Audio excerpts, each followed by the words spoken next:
Salut, numele meu este Andrei și am să vă prezint un nou truc foarte interesant. Pentru început o să amestecăm cărțile.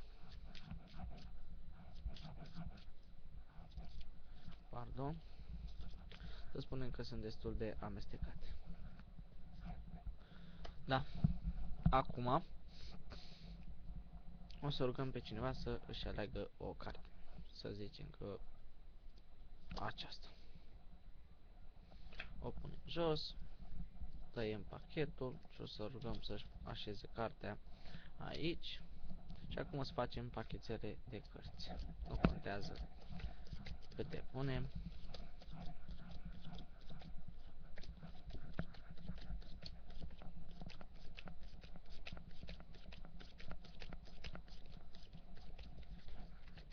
Și mai multe și mai puține, tot pachetul, nu are importanță. Acum o să le strângem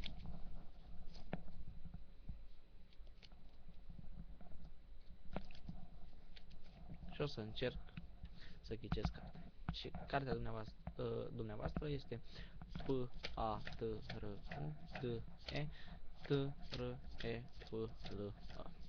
Să vedem. Da. Cum am făcut, am să vă explic.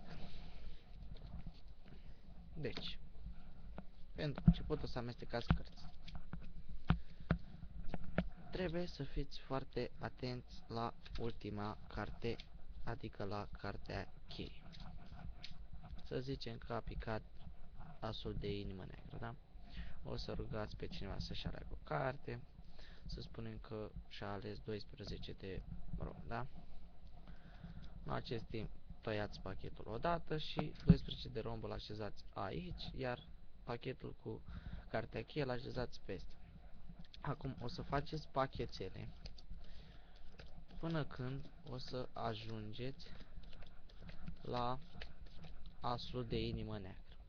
Acum începeți alt pachet, iar cartea imediată după asul de pică este cartea spectatorului.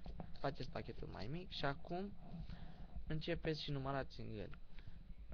D, O, I, S, P, E, D, E, R, O, M, B. Da?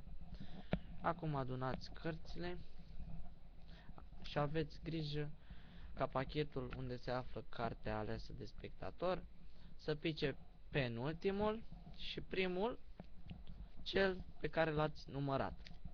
Și începeți. D, O, I, S, P, E, D, E, R, O, M, B. Și acum pică cartea aleasă de spectator.